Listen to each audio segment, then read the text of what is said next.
Hi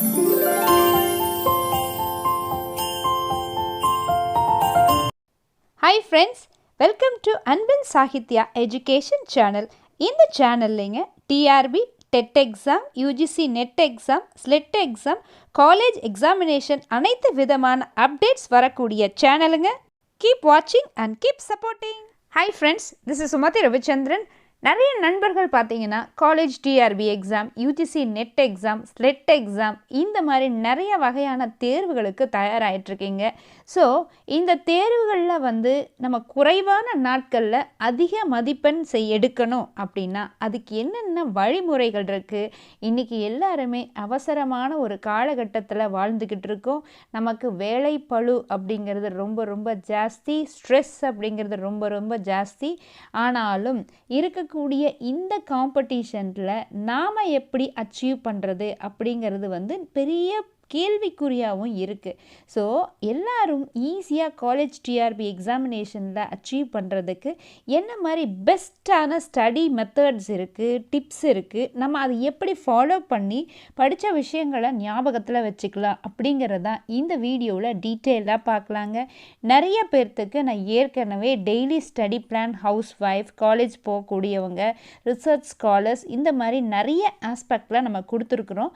so monthly study பிளானும் இருக்குது, daily study plan இருக்குது, 60 days, 120 days எல்லா ஸ்டடி பிளானையும் நீங்கள் எஃபிஷியண்ட்டாக யூட்டிலைஸ் பண்ணோம்னா அதுக்கு ப்ராப்பரான ஸ்டடி மெத்தடாலஜி உங்களுக்கு தெரியணும். ஸோ அதை பற்றி நம்ம டீட்டெயில்டாக பார்க்கலாம். கண்டிப்பாக இந்த வீடியோ எல்லாத்துக்கும் ரொம்ப ரொம்ப யூஸ்ஃபுல்லாக இருக்குங்க. ஸோ வீடியோவை ஸ்கிப் பண்ணாமல் கம்ப்ளீட்டாக பாருங்கள் ஃப்ரெண்ட்ஸ். நிறைய ஃப்ரெண்ட்ஸ் சொல்லியிருக்காங்க, நான் நிறைய நேரம் படிக்கிறேன், ஆனால் படிக்கிற விஷயங்கள் கொஞ்சம் கூட ஞாபகத்துக்கே வரலையே, என்ன செய்யறது அப்படிங்கிற கேள்வி இருக்குது. அதுக்கான சரியான பதில் என்னென்னா, ஒவ்வொரு சப்ஜெக்ட் படிக்கிறதுக்கும் ஒவ்வொரு ஸ்டைல் இருக்குது, ஒவ்வொரு மெத்தடாலஜி இருக்குது. நாம் எக்ஸாக்டாக அந்த ஸ்டைலை பிடிச்சிருக்கிறோமா அப்படிங்கிறத நீங்களே ஃபஸ்ட்டு அனலைஸ் பண்ணுங்கள். அதனால் முதல்ல ஹவு டு ஸ்டடி அப்படிங்கிறது நீங்கள் கிளியராக அனலைஸ் பண்ணி அதுக்கு தகுந்த மாதிரி படிக்க ஆரம்பிக்கணும். அதுக்கப்புறம் பார்த்தீங்கன்னா நீங்கள் பழைய பேட்டர்ன்லேயே படிக்காமல் இப்போது இந்த மாதிரி படித்தா இந்த விஷயங்கள்லாம் ஞாபகத்தில் இருக்குது அப்படிங்கிறத நீங்களே ஃபஸ்ட்டு அனலைஸ் பண்ணுங்கள். அதுக்கப்புறம் உங்களுடைய ஸ்டடி மெத்தடாலஜியை மாற்ற ட்ரை பண்ணுங்கள். அந்த மெத்தடாலஜி என்னங்கிறது நம்ம தெளிவாக பேசலாம்.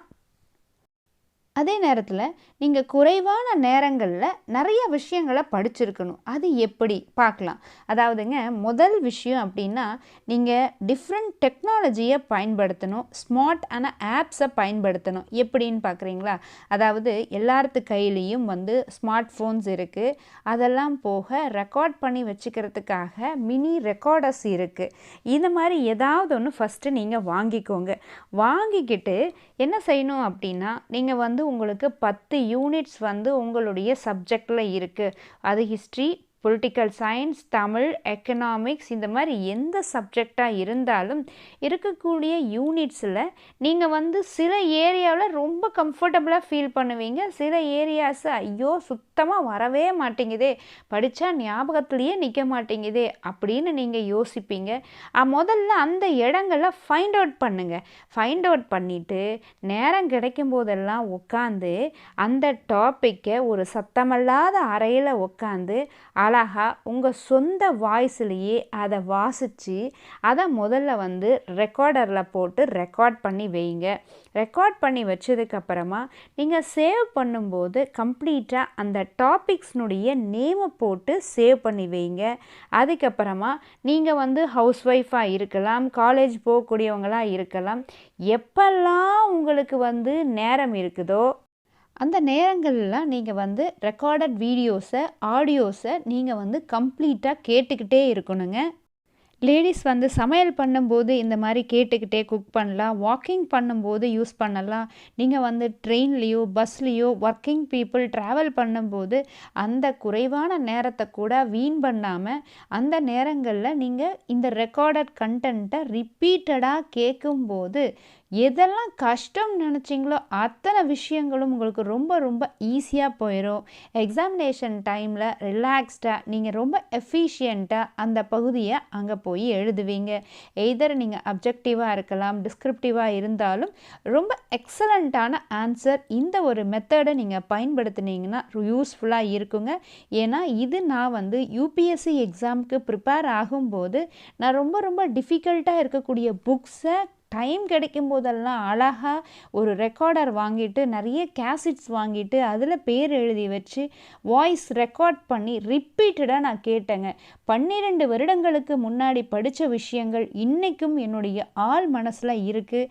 என்னால் இப்போ எழுத சொன்னால் கூட என்னால் அந்த ஆன்சர்ஸை எழுத முடியும். அந்த அளவுக்கு ஒரு கான்ஃபிடென்ட்டான ஒரு ரிசல்ட் வந்து இந்த ரெக்கார்ட் பண்ணி படிக்கக்கூடியது கொடுக்கும். சரிங்களா? நீங்கள் யாருக்கு என்ன முடியுமோ அந்த ஒரு இன்ஸ்ட்ருமெண்ட்ஸை வாங்கிக்கோங்க. நிறைய செலவு பண்ணணும் அப்படிங்கிற அவசியமும் இல்லைங்க. ரெண்டாவது முக்கியமான டிப் அப்படின்னு பார்த்தீங்கன்னா, நிறைய பேர்த்துக்கு வந்து ஜஸ்ட்டு புக்கில் இருக்கிறது நம்ம நோட்ஸாக எழுதி தான் பழக்கப்பட்டிருப்போம்.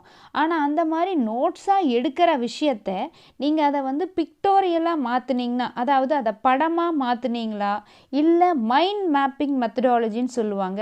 மைண்ட் மேப்பிங் மெத்தடாலஜியை நீங்கள் பயன்படுத்தினீங்கன்னா அது உங்களுக்கு இன்னும் ரொம்ப ரொம்ப யூஸ்ஃபுல்லாக இருக்கும். இப்போது எக்ஸாமில் வந்து டிஸ்கிரிப்டிவ் 10 மார்க்கு கேள்வி கொடுத்துருக்காங்கன்னா அந்த கேள்வி சரியான பதில் வந்து நம்ம எவ்வளோ யோசித்தாலும் ஞாபகத்துக்கு வரல அப்படின்னா நடுவில் அழகாக உங்கள் டாப்பிக்கை எழுதிட்டு ஒரு பேப்பர்னுடைய சென்ட்ரல் பார்ட்டில் டாபிக் எழுதினதுக்கு அப்புறமா எல்லா சைட்லேயும் ஏரோஸ் போட்டு உங்களுக்கு என்னெல்லாம் மைண்டில் தோணுதோ அந்த பாயிண்ட்ஸ் எல்லாம் வந்து எழுதிட்டு அதை கன்சால்டேட் பண்ணி நீங்கள் ஆன்சராக ரெடி பண்ணி ப்ராக்டிஸ் பண்ணிட்டீங்கன்னா எக்ஸாம் ஹாலில் உங்களுக்கு இந்த மைண்ட் மேப்பிங் டெக்னாலஜி ரொம்ப ரொம்ப ரொம்ப யூஸ்ஃபுல்லாக இருக்கும்.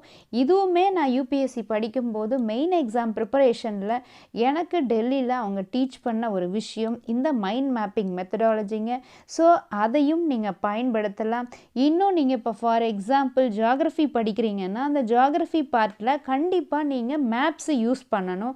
இந்தியா மேப்பையோ தமிழ்நாடு மேப்பையோ வேர்ல்டு மேப்பையோ பயன்படுத்தி அழகாக கலர் பென்சில் நிறைய பயன்படுத்தி நீங்கள் எங்கெங்கெல்லாம் ஷேட் பண்ண முடியுமோ அதெல்லாம் அழகாக கலர் பண்ணி ஷேட் பண்ணி படிச்சிங்கனாலும் இந்த விஷயங்களும் உங்களுக்கு ஆள் மனசில் போய் பதிஞ்சிருக்கும். சரிங்களா? ஸோ இதுதாங்க ரெண்டாவது முக்கியமான ஒரு விஷயம். படித்த விஷயம் மறக்காமல் இருக்கிறதுக்கும் அதே நேரத்தில் குறைவான நேரத்தில் நம்ம பெஸ்ட்டாக நம்ம வந்து நல்ல மார்க்ஸ் ஸ்கோர் பண்ணுறதுக்கு படிக்கிற ஒரு மெத்தடாலஜிங்க. மூணாவதாக நீங்கள் செய்ய வேண்டிய ஒரு விஷயம், இப்போ நீங்கள் ஸ்கூல் டேஸில் படிக்கும்போது எல்லோரும் என்ன செஞ்சுருப்பீங்க, முக்கியமான ஃபார்முலாஸ் இருக்கா அதை தனியாக ஒரு புக்கில் வாங்கியிருப்பீங்க, கைடு வாங்கியிருப்பீங்க, படிப்பீங்க. 10th படிக்கும்போது 12th படிக்கும்போது நம்ம ஸ்கூல் புக்கு அது கூடவே வந்து கைடு அப்படிங்கிறதையும் படிச்சிருப்போம். ஸோ இன்றைக்கி நம்ம என்ன செய்கிறோம் அப்படின்னு பார்த்தீங்கன்னா, நம்ம வந்து ஃபிசிக்ஸ் படிக்கிறோம் அப்படின்னா ஃபிசிக்ஸில் இருக்கக்கூடிய முக்கியமான சயின்டிஸ்ட் அவங்க என்ன இன்வென்ஷன் கண்டுபிடிச்சாங்க, எந்த இயர் கண்டுபிடிச்சாங்க, எப்போ நோபல் ப்ரைஸ் வாங்கினாங்க. ஸோ இந்த மாதிரி நிறைய விஷயங்களை நீங்கள் என்ன செஞ்சுக்கலாம், சின்ன ஒரு பாக்கெட் நோட் வாங்கி வச்சுக்கோங்க. அந்த பாக்கெட் நோட்டில் வந்து நீங்கள் கேரி பண்ணுறதுக்கு ஈஸியாக இருக்கிற மாதிரி அழகாக கலர் பென்ஸை யூஸ் பண்ணி நீங்கள் இந்த ஃபார்முலாஸை அதுக்கப்புறம் கண்டுபிடிச்ச சயின்டிஸ்டோட நேம்ஸு இயர்ஸு இதெல்லாம் எழுதிக்கிட்டிங்கன்னா நீங்கள் எப்போல்லாம் மைண்டில் ரீகால் பண்ணுறீங்களோ ட்ராவல் பண்ணும்போது மற்ற எந்த பிஸியான ஒர்க்கில் நீங்கள் இருக்கும்போதும் டக்குன்னு எடுத்து ஒரு நிமிஷம் மறந்து போச்சுன்னு ஃபீல் பண்ணிங்கன்னா அந்த பேக்கெட்டில் இருக்கிற ஒரு விஷயத்தை எடுத்து ரீகால் பண்ண முடியும். சரிங்களா? நீங்கள் கண்ணு முன்னாடி அதை திருப்பி பார்க்கும்போது அடடா இந்த ஒரு விஷயந்தானா மறந்து போச்சு அப்படின்னு நினச்சிக்கிட்டு திருப்பியும் ஞாபகத்துக்கு கொண்டு வந்துடுவீங்க. நான் சொன்னது ஃபிசிக்ஸ் சப்ஜெக்ட் படிக்கிறவங்க மட்டும்தான் இந்த மாதிரி எடுத்து எழுதி படிக்கணும்னு அவசியம் இல்லைங்க. நீங்கள் என்ன சப்ஜெக்ட் வேணாலும் படிக்கலாம். இப்போ தமிழ் படிக்கலைங்களா, தமிழில் வந்து பார்த்திங்கன்னா நூல்களினுடைய பெயர்களை அவற்றை இயற்றிய ஆசிரியர்களுடைய பெயர்களையும் புலவர்களுடைய பெயர்களையும் அழகாக நீங்கள் அந்த சின்ன மினி நோட்டில் எழுதி வச்சுக்கலாம். இதே மாதிரி தாங்க எல்லா சப்ஜெக்டில் ஜியாகிரஃபி, ஹிஸ்ட்ரி படிக்கிறீங்கன்னா முக்கியமான வார்ஸ் எடுத்து எழுதுங்க. அது எங்கே நடந்துச்சு, எந்த அரசர்களுக்கு நடுவில் நடந்துச்சு அப்படிங்கிறத எழுதுங்க. அதே மாதிரி பார்த்தீங்கன்னா ஹராப்பான் சிவிலைசேஷன் படிக்கிறீங்கன்னா அந்த இடத்த எங்கே கண்டுபிடிச்சாங்க, யார் கண்டுபிடிச்சாங்க, எந்த வருஷம், தமிழ்நாட்டில் கீழடினா கீழடியில் என்ன கண்டுபிடிச்சாங்க, எந்த வருஷம், அப்படியெல்லாம் எழுதி படிங்க. அதே நேரத்தில் பேராகிராஃபாக விஷயங்களை நீங்கள் எழுதக்கூடாது. எழுத வேண்டிய விஷயங்கள் கண்டிப்பாக எப்படி இருக்கணும், ரொம்ப ஷார்ட்டாக இருக்கணும், கலர்ஃபுல்லாகவும் இருக்கணும். அதனால் பார்த்தீங்கன்னா பாக்கெட் நோட்ஸை வந்து எல்லாருமே ஹேண்டில் பண்ணுங்கள். இது நாளைக்கு நீங்கள் வந்து வேலை கிடச்சி போனால் கூட நீங்கள் இப்போ எடுத்து வச்சுருக்கக்கூடிய இந்த விஷயங்கள் கிளாஸில் நீங்கள் டீச் பண்ணும்போதோ இல்லை ஸ்டூடெண்ட்ஸ்க்கு சொல்லும்போது கூட எடுத்து ரெஃபரன்ஸ்க்கு நீங்கள் பயன்படுத்திக்கலாம். ஸோ இந்த ஒரு மெத்தடையும் கட்டாயமாக ஃபாலோ பண்ணுங்கள். எல்லா எக்ஸாம்ஸ்க்கும் உங்களுக்கு ரொம்ப ரொம்ப ஹெல்ப்ஃபுல்லாக இருக்குங்க. 4வது எல்லாருமே செய்ய வேண்டிய ஒரு முக்கியமான விஷயம், காலையிலேருந்து சாயந்தரம் வரைக்கும் எத்தனை மணி நேரம் வேணால் நீங்கள் படிச்சிருக்கலாம். அது 5 மணி நேரமாக இருக்கலாம், 10 மணி நேரமாக இருக்கலாம்.